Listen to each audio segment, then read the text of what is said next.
Hi dears, இன்னைக்கு intermittent fasting 21 days weight loss challenge பண்ணிட்டு இருந்தோம்ல. அதுல வந்து 9th day இன்னைக்கு டேல நான் என்னென்ன ஃபுட்ஸ் எடுத்துக்கிறேன், என்னென்ன ஆக்டிவிட்டீஸ் பண்றேன் அப்படின்ற மாதிரி அப்டேட் பண்றேன். இன்னைக்கு காலையில வந்து பாத்தீங்கன்னா நான் சீக்கிரமாவே எழுந்திருச்சிட்டேன். இன்னைக்கு 7 மணிக்கே எழுந்திருச்சிட்டேன். ஏன்னா வந்து என் ஹஸ்பண்ட் இன்னைக்கு பெல்லி ஒர்க் அவுட் சொல்லி தரேன் அப்படின்னு சொல்லியிருந்தாங்க. ஸோ அதனால ஆர்வமா சீக்கிரமா எழுந்திருச்சிட்டேன். எழுந்திருச்சு வந்து ஒரு 1/2 hour பெல்லி ஒர்க் அவுட் பண்ணிட்டேன். ஸோ நான் இன்னைக்கு வந்து நார்மலா நான் பண்ணிட்டு இருந்த ஆர்ம் ஒர்க் அவுட், தை ஒர்க் அவுட்லாம் இனிமே தான் வந்து ஒரு 1/2 hour ஸ்பெண்ட் பண்ணி பண்ணணும். ஸோ அதையும் பண்ண போறேன். பெல்லி ஒர்க் அவுட் வந்து கொஞ்ச நாள் கழிச்சு சேலஞ்ச் மாதிரி எடுத்து ஃபாலோ பண்ணலான்னு இருக்கேன். ஸோ அதுக்கு முன்னாடி நான் வந்து உங்களுக்கு ஷேர் பண்ணிடுறேன் அந்த ஒர்க் அவுட் என்ன அப்படின்ற மாதிரி நான் அடுத்த வீடியோவில் ஷேர் பண்ணிடுறேன். அண்ட் வந்து இன்னைக்கு இப்போ வந்து பார்த்தீங்கன்னா வீட்டில் உள்ள வேலைகள், பிரேக்ஃபாஸ்ட் ரெடி பண்ணுறது, ஸோ அந்த வேலையெல்லாம் பார்க்க போகிறேன்.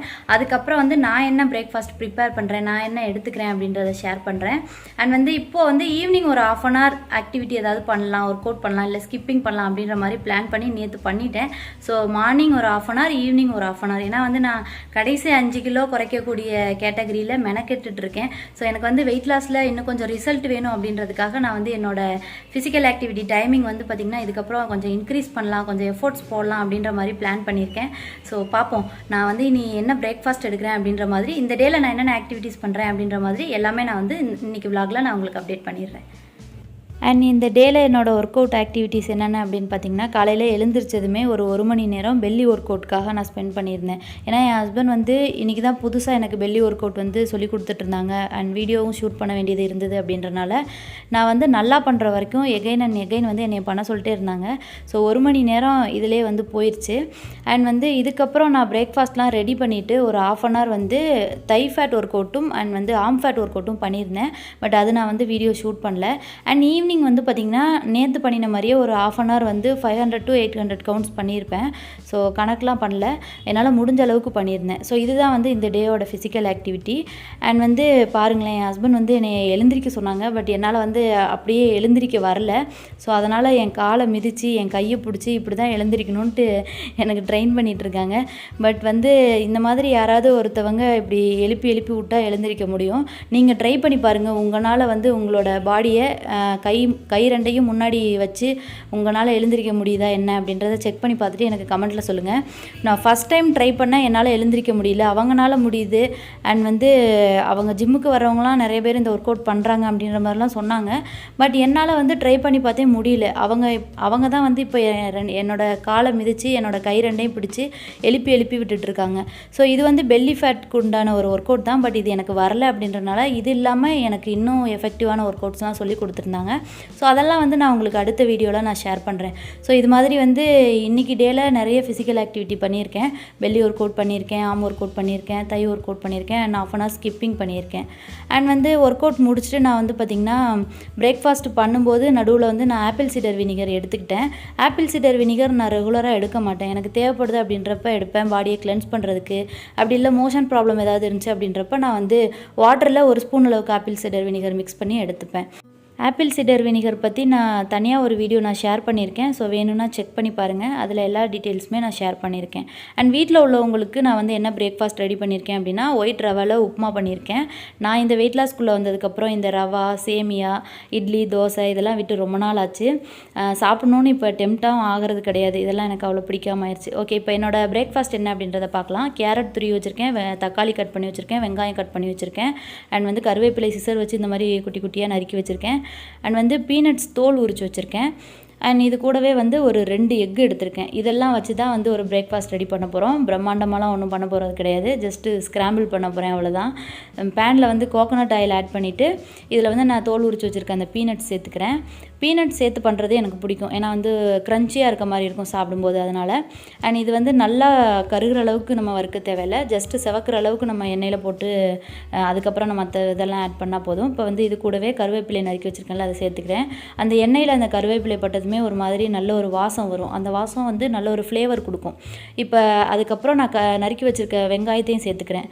இது வந்து ரொம்ப நல்லா வதங்கணுன்ற அவசியம் கிடையாது. ஸ்க்ராம்பிள்டு எக்குக்கு வந்து கொஞ்சம் நறுக்குன்னு இருந்தால் எனக்கு பிடிக்கும். ஸோ லைட்டாக வதங்கினதுமே நான் வந்து கேரட்டை சேர்த்துக்கிறேன்.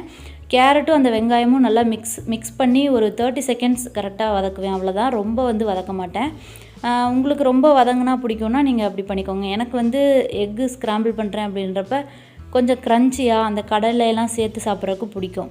இப்போ இது கூடவே வந்து எனக்கு தேவையான அளவுக்கு சால்ட் ஆட் பண்ணிக்கிறேன். அண்ட் இதுக்கப்புறம் வந்து நான் ஒரு சின்ன தக்காளி கட் பண்ணி வச்சேன் இல்லையா, அதையும் நான் சேர்த்து வதக்க போகிறேன். தக்காளி வந்து பார்த்திங்கன்னா நிறைய ஆட் பண்ணோம் அப்படின்னா ஒரு மாதிரி சதன்னு தண்ணி ஊறிட்டு வரும். ஸோ குட்டி தக்காளி கம்மியான அளவு சின்னதாக நறுக்கி இந்த மாதிரி சேர்த்தோம் அப்படின்னா தண்ணி வந்து சீக்கிரம் ட்ரை ஆயிரும், சதன்னு இருக்காது. ஸோ இப்போ தக்காளி சேர்த்ததுக்கப்புறம் அந்த ஈரம் வந்து ட்ரை ஆகிற அளவுக்கு நம்ம வதக்கணும். அந்த ஈரம் வத்துற அளவுக்கு நம்ம வந்து வதக்கணும். இப்போ நல்லா வதக்குனதுக்கப்புறம் 2 எக்கு சேர்த்துருக்கேன். எனக்கு மட்டும் அப்படின்னா ஒரு எக்கு சேர்ப்பேன். என் ஹஸ்பண்ட்க்கும் வேணும் அப்படின்னு கேட்டனால 2 எக் போட்டு நிறைய காய் போட்டு பண்ணியிருக்கேன். கேரட் இல்லை அப்படின்னா நான் வந்து குடமிளகா வச்சு பண்ணுவேன். குடமிளகா இல்லை அப்படின்னா கேரட் வச்சு பண்ணுவேன். ரெண்டுமே இல்லைன்னா சும்மா வெங்காயம் தக்காளி மட்டும் போட்டு பண்ணுவேன். ஸோ இது வந்து என்ன இருக்கோ அதை வச்சு பண்ணிடுவேன். அண்ட் இப்போ நல்லா ஸ்க்ராம்பிள் பண்ணி நல்லா ட்ரை ஆனதுக்கப்புறம் நான் வந்து கொஞ்சமாக பெப்பர் ஆட் பண்ணிக்கிறேன். காரத்துக்கு வந்து பெப்பர் மட்டும் தான் சேர்த்துருக்கேன். வேணும்னா பச்சை மிளகா கூட சேர்த்துக்கலாம். பச்சை மிளகா வந்து சாப்பிடும்போது டிஸ்டர்பன்ஸாக இருக்கும் அப்படின்றனால நான் மோஸ்ட்டாக பெப்பர் தான் சேர்ப்பேன். இப்போ நல்லா மிக்ஸ் பண்ணி விட்டுட்டு நான் வந்து என்னோட பிளேட்டுக்கு கொஞ்சம் நான் எடுத்துக்கிட்டேன். ஸோ இதுதான் வந்து பார்த்திங்கன்னா என்னோடய பிரேக்ஃபாஸ்ட். இது வந்து எனக்கு ரொம்ப பிடிக்கும். அதே சமயம் வந்து எனக்கு டைமே இல்லை, டக்குன்னு ஒரு பிரேக்ஃபாஸ்ட்டு அண்ட் நல்லா பிடிக்கிற மாதிரி ஒரு பிரேக்ஃபாஸ்ட் ரெடி பண்ணணும் அப்படின்னா நான் ஸ்க்ராம்பிள்டு எக் தான் பண்ணுவேன். அது வீட்டில் குடமிளகா இருந்தாலும் சரி, கேரட் இருந்தாலும் சரி, இல்லை வெறும் வெங்காயம் தக்காளி மட்டும் இருந்தாலும் சரி, 2 எக்கு போட்டு பண்ணிடுவேன். நான் கொஞ்சம் சாப்பிட்டுட்டு என் ஹஸ்பண்ட் கொஞ்சம் கொடுத்துருவேன். இது ரொம்ப சிம்பிளான ஒரு லைட்டான பிரேக்ஃபாஸ்ட்டாக இருக்கும் வெயிட் லாஸில் இருக்கிறவங்களுக்கு.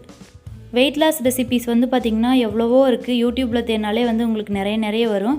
பட் நான் வந்து இந்த மாதிரி ஏதாவது சிம்பிளாக பண்ணிப்பேன். ஏன்னா வந்து எனக்கு பேபியை கேர் பண்ணுறது அண்ட் மற்ற ஒர்க்லாம் நிறையா இருக்கிறனால எனக்குன்னு டைம் வந்து நிறைய ஒதுக்கி பண்ண மாட்டேன். ஸோ இந்த மாதிரி ஏதாவது ஒன்று சிம்பிளாக செஞ்சு சாப்பிட்டுக்குவேன்.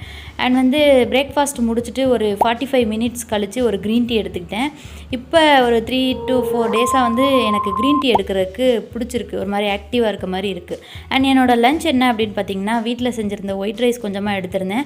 சாம்பாரில் போட்ட காய்கறிகள் எடுத்திருக்கேன். முட்டைக்கோஸ் பொரியல் எடுத்திருக்கேன். அண்ட் கொஞ்சமாக தயிர் வச்சுருக்கேன். நீங்கள் வந்து ஃபஸ்ட்டு சாப்பாடு, செகண்ட் ரசம், தேர்டு தயிர் அப்படிலாம் சாப்பிட்டு பழகின ஆள் திடீர்னு நீங்கள் வெயிட் லாஸ்க்குள்ளே வரீங்க அப்படின்னா இந்த மாதிரி எல்லாத்தையுமே ஒரே பிளேட்டில் வச்சு ஒரே நேரத்தில் சாப்பிட்டீங்க அப்படின்னா நல்லா நிறைய சாப்பிட்ட ஒரு ஃபீல் கிடைக்கும். இது வந்து என்னோடய ஓன் எக்ஸ்பீரியன்ஸ்.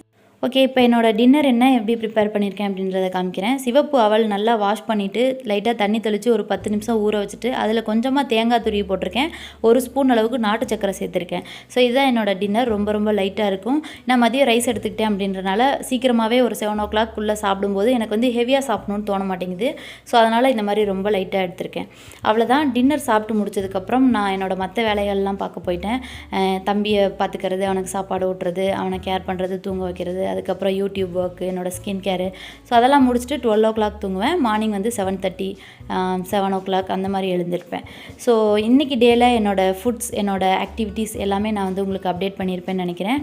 நாளைக்கு டேயில் நான் என்னென்ன ஃபுட்ஸ் எடுத்துக்கிறேன், என்னென்ன ஆக்டிவிட்டீஸ் பண்ணுறேன் அப்படின்ற மாதிரி நான் உங்களுக்கு நாளைக்கு vlogல உங்களுக்கு அப்டேட் பண்ணுறேன். ஓகே, நெக்ஸ்ட் வீடியோவில் பார்க்கலாம். டாடா, பை.